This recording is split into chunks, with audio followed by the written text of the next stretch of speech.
C'est un fait. Pour se déplacer sur Terre, il faut dépenser de l'énergie. Pour la plupart, les véhicules automobiles tirent cette énergie de la combustion de carburants d'origine fossile, ce qui n'est pas sans inconvénient.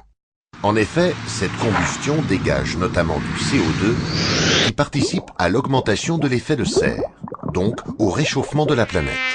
Il est donc essentiel de tout mettre en œuvre pour limiter ces émissions nocives. L'Europe souhaite parvenir d'ici à l'horizon 2012 à une émission de CO2 inférieure à 120 grammes par kilomètre, soit une consommation de 5,1 litres au 100 km pour un véhicule à essence. Réduire la consommation d'énergie revient à réduire l'impact des forces qui s'opposent au déplacement des véhicules. Quelles sont ces forces? La gravité, tout d'abord. Liée au poids du véhicule, il est impossible d'y échapper. L'inertie, ensuite, qui s'oppose à la prise de vitesse. Les forces aérodynamiques, dues à la résistance de l'air, sans oublier les frottements mécaniques du véhicule. On sous-estime souvent l'impact de la cinquième force. Elle est pourtant responsable d'un cinquième de la consommation d'énergie. C'est la résistance au roulement liée aux pneumatiques. Nous allons détailler son action. En fait, une roue très dure sur un sol très dur ne rencontrerait que très peu de résistance au roulement. C'est le cas du chemin de fer. Mais avec l'automobile, il en va autrement. En effet, sous l'effet de la charge, le pneu se déforme à chaque tour de roue. Flexion, cisaillement, compression le mettent à rude épreuve.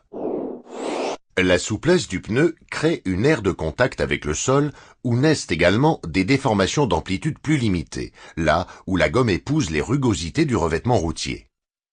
Grandes ou petites, ces déformations, indispensables au confort et à l'adhérence, génèrent en contrepartie une résistance au roulement. Pourquoi? Parce que les gommes qui constituent les pneus sont des matériaux viscoélastiques, c'est-à-dire des matériaux qui, une fois déformés, ne retrouvent leur forme initiale qu'au bout d'un certain temps. Toute l'énergie investie pour les déformer n'est pas restituée intégralement. Une partie est dissipée sous forme de chaleur, donc le pneu s'échauffe. Cette perte correspond à la résistance au roulement. Regardons de plus près. Les gommes sont composées de longues chaînes moléculaires, les polymères, reliées par des ponts de soufre pour l'élasticité. Cet enchevêtrement est parsemé de charges, noir de carbone et silice, pour la résistance à l'usure. L'échauffement est dû au frottement des chaînes moléculaires entre elles. Jouer sur la composition de ce mélange savant permet d'abaisser la résistance au roulement. Dans ce sens, l'introduction de la silice par Michelin en 1992 a constitué un progrès majeur.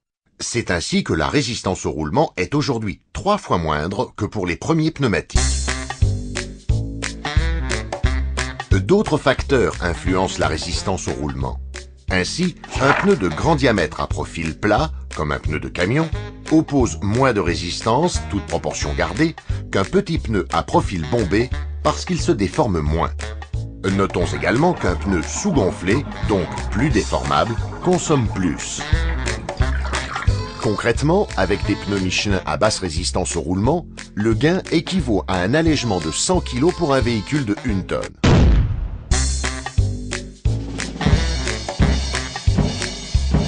Imaginez, si les 808 millions de véhicules de tourisme en circulation dans le monde étaient équipés de tels pneus, l'économie annuelle réalisée correspondrait à 1400 pétroliers tankers de 20 000 tonnes. Une preuve tangible de la part active que prend Michelin pour garantir une meilleure mobilité de chacun tout en préservant l'avenir.